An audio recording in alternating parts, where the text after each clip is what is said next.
Welcome to Religion in the American Experience, a podcast that explores how religion has shaped America and how America has shaped religion, which can help us as we wrestle with complex questions of American governance and purpose in the 21st century.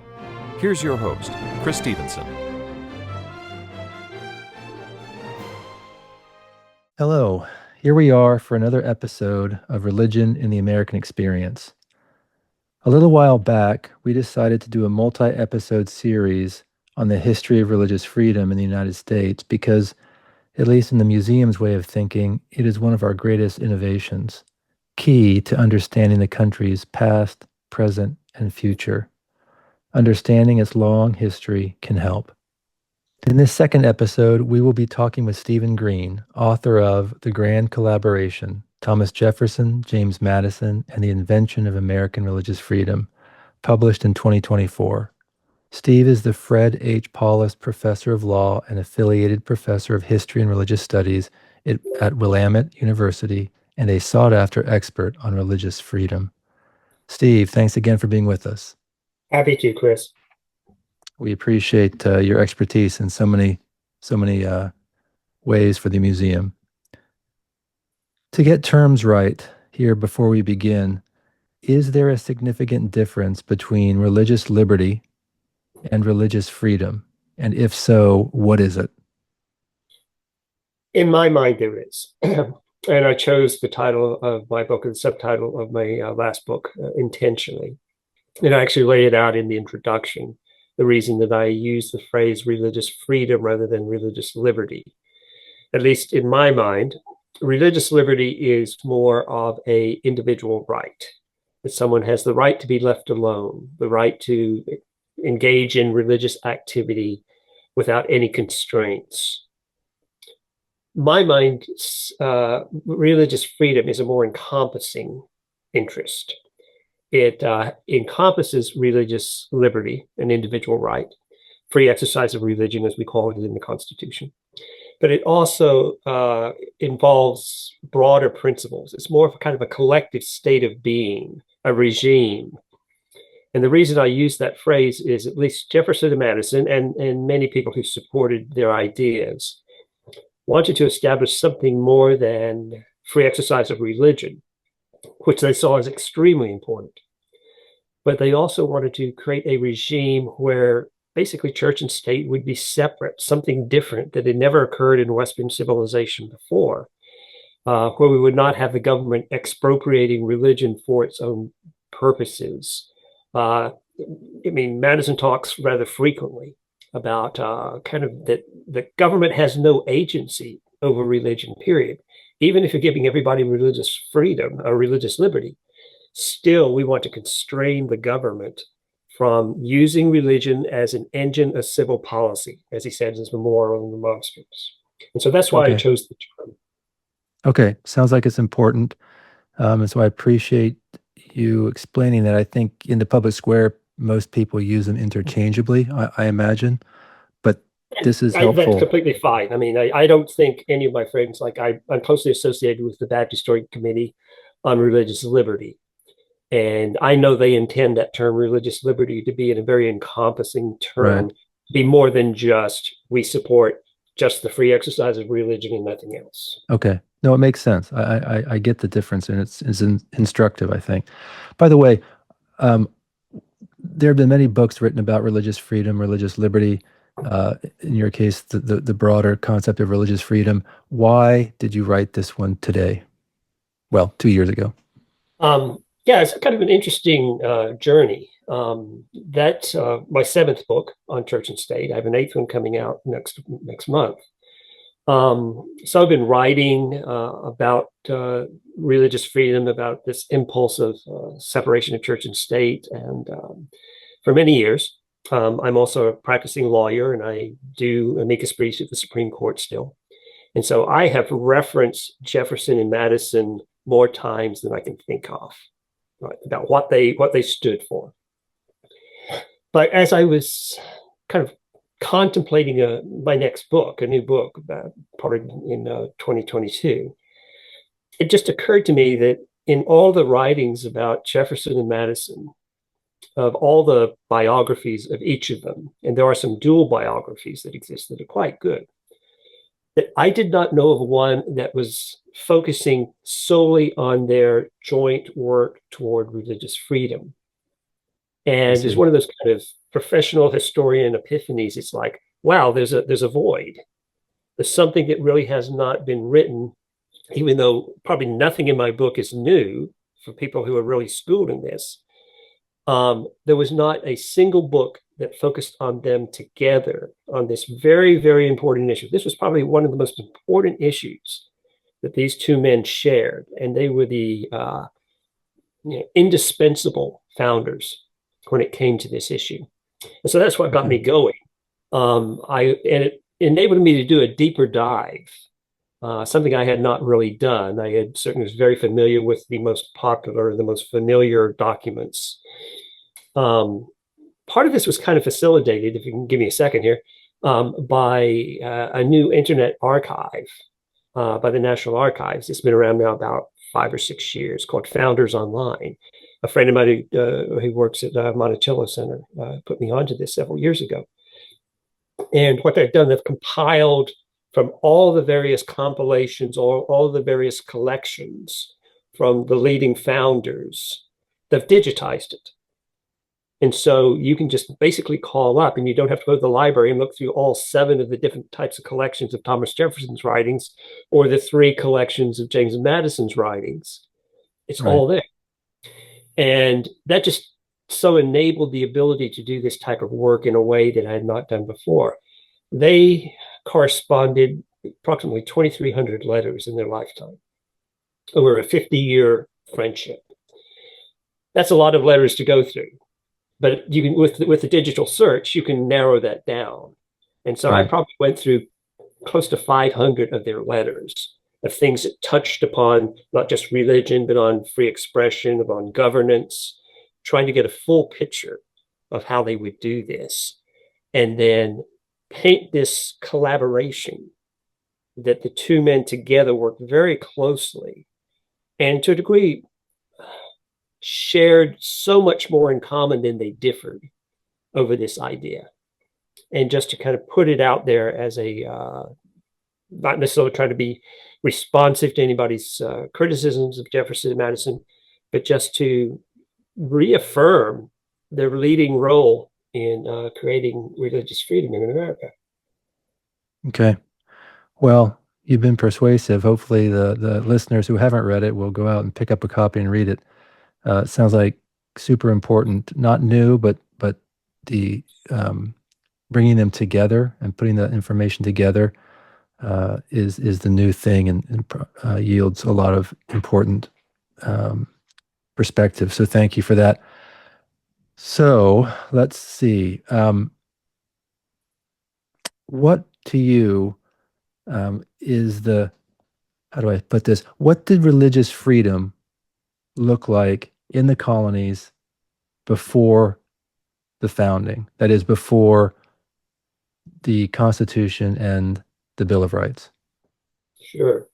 Well, as I think most people know, there were 13 separate colonies. They all had their own governance. And so each of the colonies operated semi-autonomously during this period of time. And we're talking about British American colonies, of course. In New England, you had an informal establishment. And what I mean by that is it was more on a town-by-town basis, which favored the Congregational Church, the old Puritans, Congregationalists, almost exclusively. That everybody who's a resident of the town had to pay an assessment, a tax, and it would go to the minister of the main church within the town. Even if you were a dissenter, you still had to pay this tax. And they considered this, the town minister, to be almost a public figure who would perform public duties as well as, of course, religious duties. In the South, it was the Church of England, the Anglican Church. And it was a little bit more of a traditional type of establishment that we saw from Europe. This was where, of course, only one church was recognized, the Church of England. All other churches were tolerated if they were at all. The House of Burgess in Virginia basically controlled the Church of England because there was not a bishop in the colonies. And so consequently, they would determine the salary of the local minister of each of the parishes. They would award them, there was a system, what we call vestrymen, where vestrymen were local elites, and they were the ones who basically kind of determined the tenor of the local church. They did poor relief, etc. Only Anglican clergy could perform weddings, which was a big deal because if you had a wedding by like a Baptist minister, that was not recognized. So the marriage was not official, was not legal. And that would have an effect upon your children, inheritance, etc. And so it was a more involved establishment that existed throughout the southern colonies, and I'm meaning Maryland South. In the middle colonies, there was not any type of establishment, at least in Pennsylvania, New Jersey, and Delaware. You had some dominant religions, Quakers and then Presbyterians. New York had a interesting kind of more like New England, kind of town by town, but it was more eclectic. And so in one town, you might have Lutherans predominated. In another town, you might have Presbyterians predominated. In another town, it might be Anglicans predominated. Okay. And so it was a mix. But in all instances, you had governmental officials having some regulatory authority over the operation of churches. And you clearly had just toleration at best of any dissenting religious faith. Okay. All right. That's helpful to understand that landscape before we have these changes that are coming up. So now let's move into establishing some sort of religious freedom framework, an official framework, at least from the Constitution and the Bill of Rights. What are some of the most important ideas in establishing religious freedom in the United States, as we find in the Constitution's Article 6 and the Bill of Rights clauses, and what roles did these ideas play? This was a process of time. It just didn't happen overnight. So maybe help us get a sense of the ideas and the roles they played as we moved forward into the founding era, the establishment of the country, and the religious freedom framework that we had. Yeah, I think it's important, both as a historian and as a lawyer, that when we think about the founding period, we don't freeze it in time, like 1776 or 1781 or one particular time. Like we have to look at it as a work in progress. I mean, one of my favorite phrases is from Justice Felix Frankfurter, when he's writing in the 1940s and 50s. And he called separation of church and state and religious freedom a spacious conception. What Justice Frankfurter meant by that is it had the ability to adapt and to grow. And it was not anything that was perfected at any one particular point in time. One of the things that people hopefully can be reminded of is that the members of the founding generation, at least the educated members of the founding generation, were highly educated for the time, more educated than most people were in Europe. They had read the ancient philosophy, political philosophies, and knew about the ancient republics, as well as the Swiss Confederation, the Venetian Republic in the Middle Ages. And so they were very schooled in the success and primarily the failures of early attempts at having republics. And so they knew this history. Also, they were within 100 years, less than 100 years, of the wars of religion that had raged over Europe. And so they were fully aware of how religious intolerance had been rampant throughout Western history. And so they were really trying to ensure that when they created this republic, as Benjamin Franklin famously said when he was asked what kind of country were we creating, he said, a republic if you can keep it. And what he was meaning is most republics had failed. And they had failed because of division internally. And one of the main divisive forces throughout history had been religion. that religion had been used as, once again, an engine of civil policy. It had been used as a way of persecuting people. And so these were all present thoughts in the minds of many people of the founding generation, that we have the ability to create something that has been tried but has not really worked before.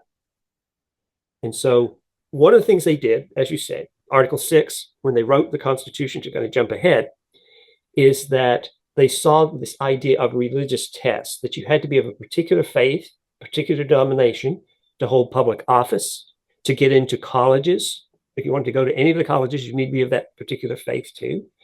Sometimes voting, sometimes types of property ownership, etc. You had to be of this one faith. And so there was a concerted effort to remove that constraint, that there'd be no religious tests. Now, states still had some religious tests. They carried those over from the colonial days. But those that did were liberalizing them as they were going along. They initially were, in the colonial day, you had to believe in the inerrancy of the Bible, basically. You had to believe in the divinity of Jesus, just kind of checking all the boxes of kind of the Protestant catechism. Most of those were removed, even at the state level, but they still required like a belief in God or belief maybe in the inspiration of the Bible, but not at the national level, because they realized the complexity, like I just explained. You had Congregationalists in New England, you had Lutherans and Presbyterians and Jews in the middle colonies, Quakers. You had Baptists and Anglicans and also Presbyterians and Jews in the South. We were the most religiously diverse nation before we were a nation. Right. So we realized the divisiveness if we start assigning prioritizing people's rights of citizenship based upon their religion. So was it really a pragmatic decision because they figured that there's no way this will work because we're so religiously diverse, or was it more, or was it also a philosophical decision? That's an excellent question. It was pragmatic for most people. It was ideological probably for fewer people. But then again, I think there was a growth process, a learning curve. One of my favorite stories is that when Patrick Henry introduced or reintroduced a bill in 1784 to create a new church establishment in the state of Virginia. It was actually quite a liberal bill for the time. It was, you chose what denomination to send your tax to. And if you didn't even want to send it to any denomination, you could send it to a school. Okay. Madison opposes that vote, and he writes his famous memorial remonstrance and to try to defeat that bill. Okay.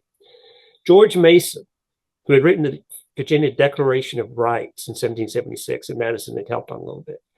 George Mason actually sends a copy of Madison's memorial to George Washington. This is George Washington. He's retired. He has not been elected president, etc. Asking Washington to sign on to it. Washington had the experience as general of the Continental Army, where he had Congregationalists, Baptists, some Catholics, Anglicans, you name it, all within his Continental Army. He had actually forbidden, when we invaded Quebec, that we would persecute the French Catholics. He was very conscious of that. That was more pragmatic. And so he writes back to George Mason, and he says to George Mason, I've never been troubled by requiring someone to pay for a minister. But, that was like ideologically. He was not ideologically opposed at that point in time. But he goes on to say, this is just more trouble than it's worth. This is divisive. And so for Washington, it was pragmatic. You fast forward then to all of his famous letters to religious denominations upon becoming president in 1789, 1790. You see a transformation in Washington's beliefs, where he says to the Jewish synagogue in Newport, it's no more that toleration will be spoken of. We will have full religious freedom. And to say that to a Jewish community, he's meaning a religious equality. Yeah. So you're right. Pragmatic maybe early on. Later on, more and more people were ideologically committed to this. But it seems like the philosophical underpinnings from Madison and probably Jefferson were key. They were key, and key for many other people. I mean, it Yeah. wasn't just Jefferson and Madison, Yeah. but it was a learning process. Right. Okay. Other ideas we need to touch on as this was being established. We talked about no religious tests. What are the others that are important to mention here? Well, of course, it is to protect religious exercise, freedom of conscience, and then to disestablish. I mean, what I say many times when I'm talking about this, if you just think about it, the history of Western civilization from, close to 400, 300, and whatever it was, when finally Christianity was established in the Roman Empire, or the Roman Empire, until 1789. Establishments of religion had been the norm throughout everyone's life, throughout everyone's history. Okay. In May 1776, when it appears that reconciliation with Great Britain is not going to be possible, even before we have the writing of the Declaration of Independence, the Continental Congress sends out a notice to all of the states, the new states. Actually, basically says, reorganize yourself as states, write constitutions. In 1776, which we'll be celebrating, as we celebrate this year, out of the 13 states, 9 still had a religious establishment. What did they do after they got this notice from Continental Congress? You had various states say, we're going to write our own declarations of rights. It's going to have a right of conscience, but also we're going to disestablish. We're going to prevent any preference for any religion. And so I say to my students all the time, this is one of the most dramatic transformations in history, Western history, and how quickly it took place. Think of it. 9 states in 1776 had religious establishments. Only 4 did not. By the time of the writing of the Constitution, by the time of the writing of the Bill of Rights, that number had been switched completely. 10 states now prohibited any type of religious establishment preference of treatment, whereas 4 provided. Vermont was now admitted as a state. I mean, that's a complete switch. And that all happened basically within about a 10 to 12 year period. It must have meant something. And so to see that occurrence take place, not just at the national level, but then throughout the states, shows a significant impulse to say, we have seen, we have heard, we have read about the errors of commixing religion and government and the persecution and intolerance that flows from that. And we are not going to go down that road. But it's also true that it took some decades for the last of the states to disestablish. Is that true as well? It was a drawn-out process? It was a very drawn-out process, yeah. I mean, actually, Maryland and Georgia had put in their constitutions the ability to provide what we call a multiple establishment system, where you could kind of pay your money to whatever minister you wanted. Mm-hmm. And the voters never voted to do it. And so you could still, once again, kind of see the remnants of, well, we had an establishment, form of establishment in the colonial period that set up the framework for it to happen. And there's a lack of interest, right? And then in New England, you have the slow disestablishment that takes place. And finally, in 1833, Massachusetts is the last state to abolish its assessment system. But it was contentious throughout. The writing of the 1780 Constitution in Massachusetts, the most contentious part of that new Constitution, which John Adams wrote most of, was the provision that provided for continuing to have religious assessments for the dominant religion. John Adams supported that. True? Actually, no? Interesting enough, he wrote the draft of the Massachusetts Constitution in 1780, right before he went to England to be the envoy. The part he didn't write was that very specific section dealing with the religious assessments. Okay. All right. Fascinating. So this is very helpful. So these are important ideas we see flowing through that part of our history. Anything else you want to mention about ideas before we move on to actors, specifically Jefferson and Madison. I want to get your favorites from them and the roles they played. Well, ideas. One of the major ideas, I think, also of the founding period was, in addition to trying to, as I've said now a couple of times, not redo the mistakes of the past, but was also the evolving, not evolving is pretty much established at this point, ideas of enlightenment, rationalism, that we needed to, again, there's another reason we needed to ensure, let's put it this way, ensure freedom of conscience. And certainly Madison and Jefferson, but many others, believe that freedom of conscience was really a more encompassing idea than freedom of religion or free exercise of religion. In many of the state constitutions, Bill of Rights, the Declarations of Rights, they use the term freedom of conscience instead of just the free exercise of religion. On one hand, you could see that be more inclusive. And for Jefferson and Madison, they clearly believed that free inquiry, as I said, enable people to think and access information beyond just to believe what you want to believe religiously. So they saw that as more encompassing.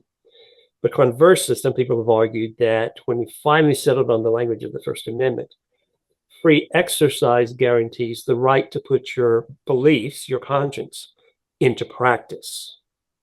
Yeah. And so that was possibly the better term to put in the First Amendment instead of freedom of conscience. So there'd be no misunderstanding that not only did you have a right to believe whatever you want to believe, you had a right to actually exercise that, worship, putting into practice. That seems pretty significant. Did they, in the debates, did that come out that No, we did not. That's what's interesting. And really? we only have, it's only like 2 pages of recorded debates in the House. That issue does not come out. And then in the Senate, we don't have any recorded debates. And so there was a lot going on in August of 1789 that we just have no record of at all. You don't have to kind of deal with snippets. Yeah, I've heard that. Yeah. Okay. So let's move to some actors. Let's get from you some favorite stories of Jefferson and Madison that will be representative of the roles that they played, because this is the main thread of your book. Well, in writing this book, I did not want to say that there were not other people who were very interested and who were took important roles in this. John Dickinson of Pennsylvania, who was a member of the Continental Congress and the Declaration of Independence, was really a major leader of this period of time. He was working for greater freedom of expression writ large, as well as freedom of religion.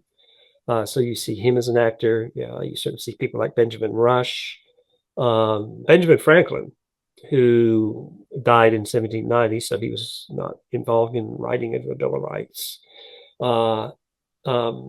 He was the only one of the founders who actually acknowledged that he was a deist. But he was clearly wrote some interesting letters condemning religious tests. And so he was very much a figure that was there. But aside from them, without a doubt, the 2 most seminal figures in this idea of establishing religious freedom were Jefferson and Madison. It was a lifelong commitment to them. They were on the forefront.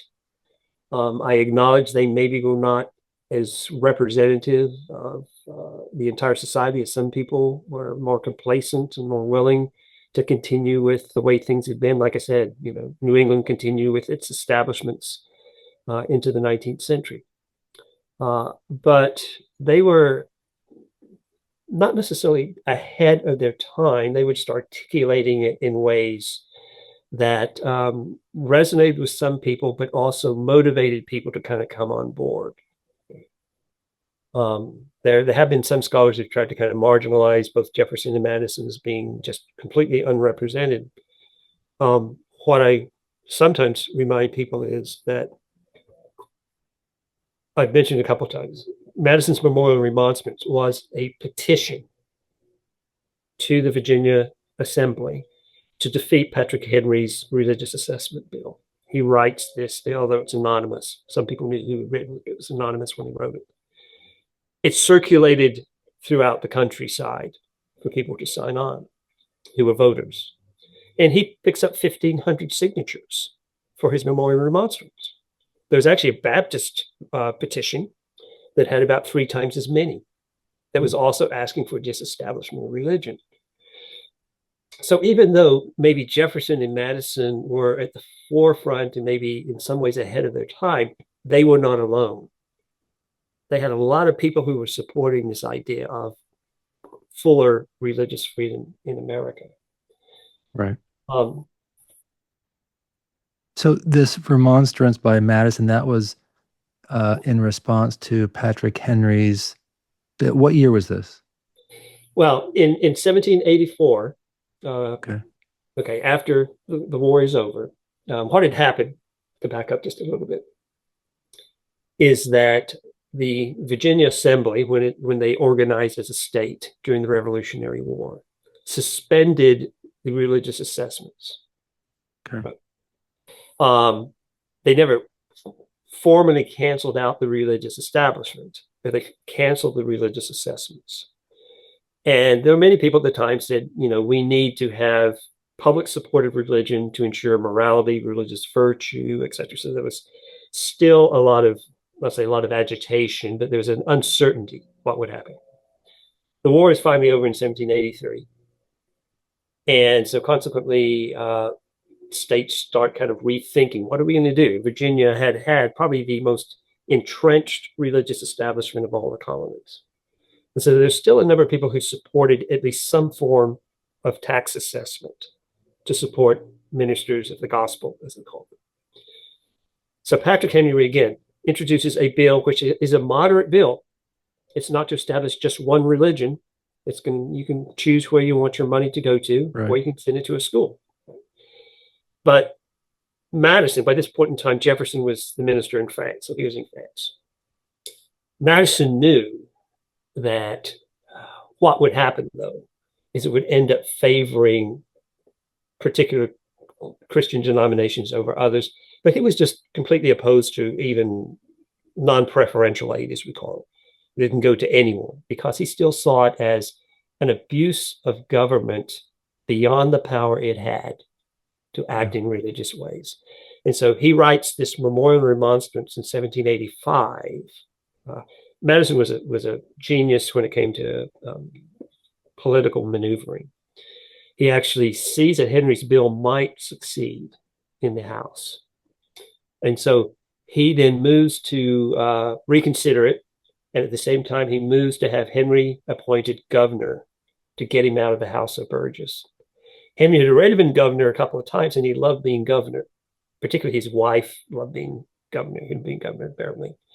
And so Madison maneuvers Henry out of the House of Delegates, puts him up in the governor's mansion in Williamsburg, and then gets Henry's bill delayed so they can start gathering petitions in opposition. And in the final analysis, there were 10 times as many signatures in opposition to Patrick Henry's bill as were in favor of Patrick Henry's bill. Okay. As a result, that's defeated, and then they resurrect Virginia Bill for Religious Freedom that Thomas Jefferson had drafted in 1777. It introduced it 2 years later, and it had been tabled. And so Madison picks that back up and gets that approved by the Virginia Assembly in I think it was like January of 1786. Okay. What are the most meaningful, or what is the most meaningful or well-known language in the remonstrance that you can share? Isn't there some really moving and profound words in that? Well, the one I always like is when Madison says that government cannot make religion an engine of civil policy, that it's not a means, it does not promote salvation. He actually calls it the unhallowed perversion of the means of salvation when the government starts using religion and tries to inform or tries to ensure about religious conformity. Okay. He also actually talks about equal status. And one thing that's kind of interesting about this is that even though the members of the founding generation understood ideas of liberty, understood the ideas of rights. Very few people were talking about equality. And we don't get the Equal Protection Clause of the Constitution in the 14th Amendment until after the Civil War. There's no guarantee of equality anywhere in the Constitution proper or in any of the Bill of Rights. They just say you have a right to this, but you don't necessarily have that right to have the same right as somebody else. In Memorial Remonstrance, Madison talks about equal stations, meaning people being equal, not just having the liberty interest, being free to practice their religion, but having the same status as anybody else would. And quite clearly, that was not had happened before, because if you were an Anglican in Virginia, you were considered to be in the upper group. And Presbyterians and then Baptists were, disfavored. He throws that in the Memorial Remonstrance and kind of, sets it there for it to percolate. Interesting. Okay. Now, before we move on, give us a few things about Jefferson. What were his important? You mentioned his bill that Madison resurrected and then got passed. But what's some of the language that's really important from Jefferson? Maybe his philosophies that we need to understand, his acts. Yeah. It's Jefferson really, I think,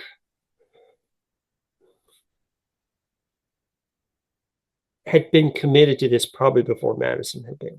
Okay. Jefferson went to College of William and Mary, which was an Anglican school. But he had three teachers, mentors. Two of them were actually, all three of them pretty much deists at that point in time. And so he was exposed to rational philosophy when he was in College of William and Mary. And so he became very committed again to free inquiry. And one of the main things about free inquiry was to remove any type of constraints upon your ability to believe or not to believe. And as a result, Jefferson and Madison actually met in 1776 in the House of Delegates on what was called the Committee on Religion. So even though they were no longer funding, the question was initially, should we continue to fund the Anglican Church? And Jefferson led the charge in 1776 to actually try to do a disestablishment at that particular point in time. Madison comes on as the junior. He was only like 21 or 22, junior member of that committee. And so he and Jefferson become somewhat friends then. And he kind of learns from Jefferson about these ideas. He picks up on these ideas. And so from that point on, they established this type of relationship. Jefferson wanted to completely disestablish Virginia in 1776. Again, that did not occur. They just suspended reassessment. So technically, there was still at least a paper establishment. So Jefferson goes, and what does he do? He writes two more versions of a constitution for Virginia, proposing each of them having disestablishment. They just kind of lay in wait. He then writes his bill for religious freedom, which basically provides for that God has created your mind free, and that any type of attempt to use the force of government to constrain your beliefs or non-beliefs, that is a form of tyranny. And so he writes this in 1777. The climate's just not right to introduce it, as I said. Some of the more pro-establishment members of the Virginia House of Delegates at that point in time, they leave by 1779. He then introduces it, and again, it's laid on the table. More or less what was going on in Virginia is that they were more concerned about General Cornwallis invading Virginia at that point in time. The war was ongoing. Yeah. This issue could be taken care of sometime later, I think, is what was going on. Yeah. Jefferson then writes his notes on the state of Virginia, where he has an entire chapter. This is a book. He has an entire chapter upon religion and religious freedom.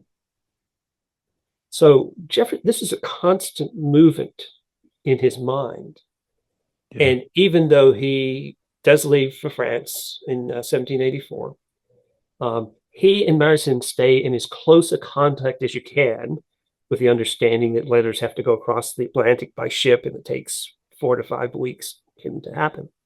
But they correspond rather frequently about what's going on, and this is one of the issues they talk about.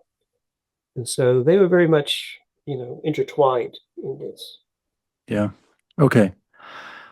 So now let's ask you to get us up to today. Give us a few of the essential, well, I guess give us the essential, or at least a few of the most essential key religious freedom events between the founding era and 2026. Can you do that in short order? Sure, I'll try. It's hard. My my second book was called the Second Disestablishment, and it was actually tracing the development of church state throughout the entire 19th century. Okay. The theme of that book was the ideals of what Jefferson and Madison were the most articulate spokespeople of true religious freedom, true religious equality, non-establishment of religion. Those took a long time to happen. I mean, one of the things you saw is around 1800, you have what's called the Second Great Awakening, the revival and rise of evangelicalism in the United States, which kind of takes over and changes in many ways the complexion. Deism and rationalism go out the window. Tom Paine is now a dispirited individual, whatever. And so consequently, you have a rise of evangelical Protestantism. And for evangelical Protestants, this is not as important an issue for them, of course. So consequently, this concept of complete disestablishment, and what I mean by that is we still had Sunday laws, Sabbath laws, and they were justified on religious basis, at least through the first half of the 19th century. You have certainly blasphemy laws are enforced even in the 19th century. You have, again, once you start creating public education in the 1820s or so, it's very infused with Protestant evangelical ideas and theology. So it takes a long time for not only the government, but for American society to start to kind of move in a more secular dimension throughout the 19th century. So it's really hard to pick out like one or two transitional, transformative events. One thing I would say that actually had a greater effect as much as anything was at least the initial idea of public education is we needed to teach children to be whatever religious, and it was extremely important to infuse it with Protestant theology. In the 1830s and 1840s, the first established public school, statewide public school system was in Massachusetts. Horace Mann, which is a name some people may be familiar with, is the first secretary of the Board of Education for Massachusetts. And Horace Mann is a Unitarian. And so Horace Mann believes that we need to take out the proselytizing, evangelizing aspects of education in our new public schools. He doesn't want to get rid of Bible reading per se, but he says, do it without note or comment. Expose the children to it, but don't try to indoctrinate them. In some ways, that's a very transformative process that he's suggesting. And once that takes place, evangelicals initially really opposed that. After a while, more come on board because they think, well, we can manipulate it to our ends if we do it the right way or the wrong way. But over time, that actually kind of leads to the gradual secularization of public education in the way that I don't think Horace Mann even realized that would happen. Okay. Certainly, there are other important events. I mean, you have, of course, the controversy over polygamy in Utah that arises during this period of time. For the first time, it forces the Supreme Court to kind of confront what this idea of freedom of belief means, and does it include the ability to practice certain practices that are religiously based in orientation. The court takes a very narrow view, basically say, you can believe what you want about polygamy, but you just can't practice it. And then they even go so far to basically say, even if you are a non-polygamous Mormon, we can still exclude you from actually voting. Right. And so they take a very narrow view of what religious belief and religious practice does. But what's important is that becomes a seminal event, I think, because that very, very narrow view of that becomes so inconsistent with the kind of greater expansive need for religious freedom in America.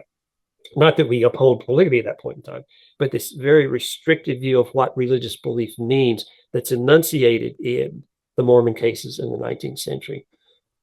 The Supreme Court in the 1940s rejects that. And so I think they hadn't put that in very negative terms, in a sense, in the 19th century cases, then that wouldn't have given as much of an impetus for the Supreme Court to say, no, we need a more expansive understanding of religious freedom. Okay, very helpful. Well, we have just about 14 minutes. Let me ask you this before we move on to the next couple of questions. I think I read somewhere that the Jehovah's Witness cases in the mid 20th century were pretty seminal in the flow of religious freedom over time. Is that true? If so, what's the story there? Sure, that's true. Thanks for the follow-up question. Yeah, I was talking primarily about the 19th century, but without a doubt, the Jehovah's Witnesses cases from the early 30s up through the 1950s, really. I can't remember how many cases they had that went toward the Supreme Court, close to 30. They won about 3/4 of those cases. And what the Jehovah's Witnesses established was actually this crossover between free exercise and free expression, free speech, and the ability to proselytize. I mean, Jehovah's Witnesses were infamous in that they would sometimes go into communities that were very non-receptive to their messaging, many times Catholic communities. And they were intentionally confrontational in explaining their religious beliefs to someone. And they were unpopular, and gobs were thrown in jail. They were because they hadn't gotten a permit to distribute religious literature. Right. And they had a litigation plan. They did this purposely in order to try to push the envelope of the notion of free exercise of religion, and were quite successful in prevailing in many of those cases. They were also successful in they were not characterized as religion cases, but in the flag salute cases of being able to basically say they were not salute the American flag because of their religious beliefs. And the court uses those cases to establish concepts of freedom of speech. And so in that sense, they were quite instrumental in establishing the modern notions of at least free expression and freedom of belief. Okay. Anything else in the 20th century that we need to be aware of? Big events that sort of changed the course, or is it? Well, certainly one of the more seminal couple of cases were the prayer and Bible reading cases in 1962 and 1963. Oh, right. Like I said, even though Horace Mann and the tradition that he established had been relatively successful in removing the evangelizing aspects of American public education, still just this idea of having a prayer, having Bible reading in schools, that was accepted in many places, particularly in the South and in the Midwest, but was increasingly contentious throughout the middle of the 20th century. And so consequently, a couple of cases went to the United States Supreme Court, one in 1962, the other in 63. The one in 62 was a case that was, interestingly enough, what's called the New York Board of Regents, which is the head, like state school board, had decided they would draft a prayer that would be read in schools because they wanted to draft a non-denominational prayer that would be acceptable by Jews and Catholics as well as Protestants. It's a very innocuous, I have students read it all the time. It's like, it basically says, we honor God, we honor our family, our parents. I mean, it's very, very simple. But still, the Supreme Court took up that case and said, no, it's not the business of the government to be writing prayers and announcing it as official policy. The next year, the court heard the more common practice, which was not an officially drafted prayer, but just of reading from the Bible and maybe saying the Lord's Prayer or something like that. The Supreme Court also struck that down. These were highly contentious cases. There were a couple of movements, efforts within 10 years to amend the Constitution to allow for prayer and Bible reading in the public school, called the Dirksen Amendment.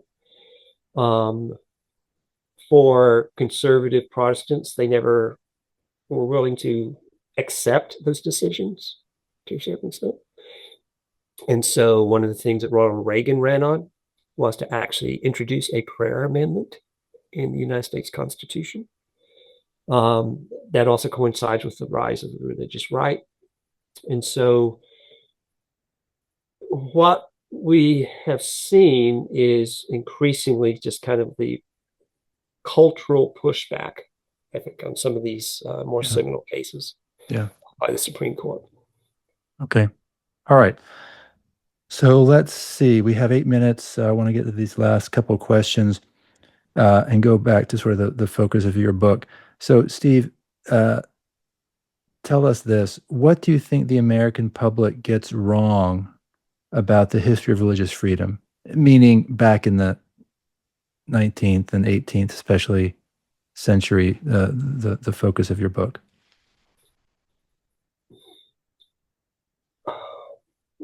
And I'm always concerned about it being a little presumptuous of thinking of like the average person. Sure. Not, and it can be,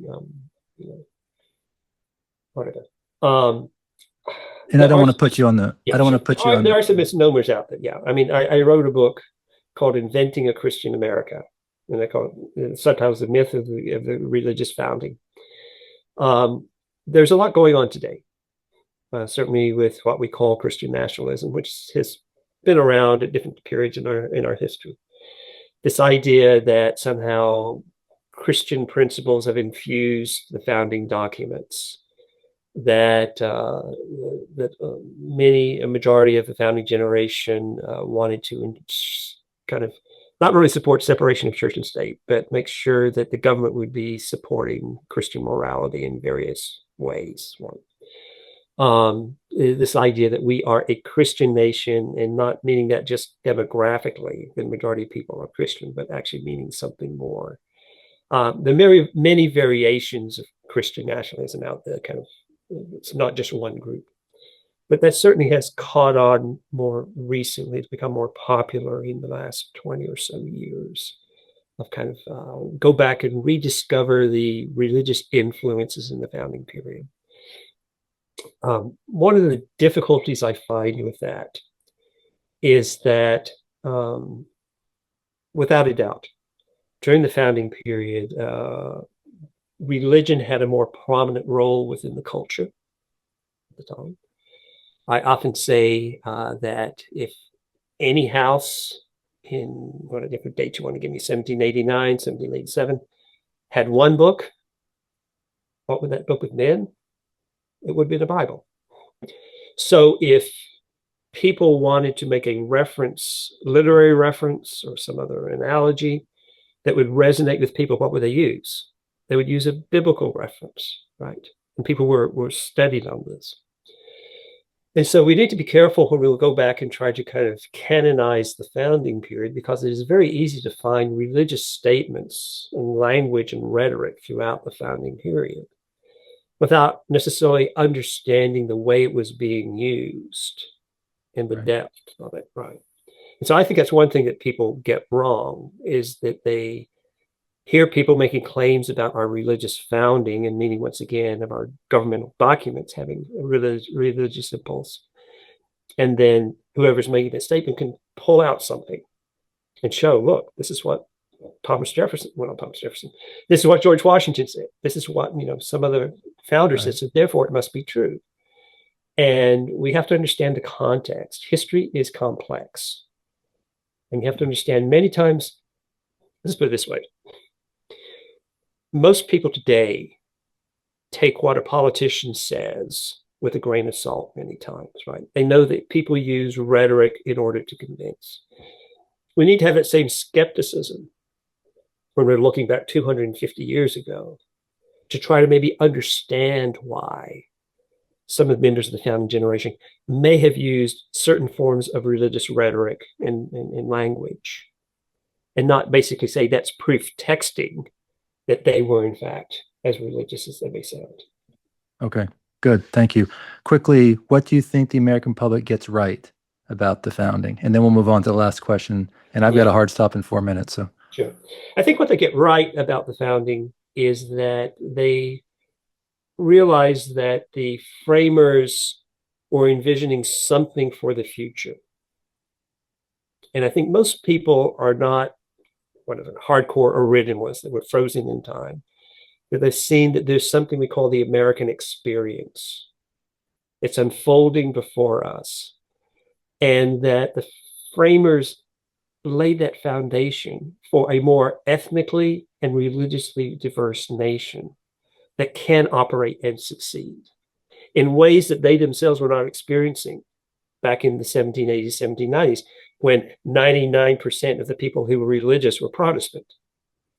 Right. And so I think most people get that right, that the framers had the vision of thinking America will evolve and will continue to be inclusive.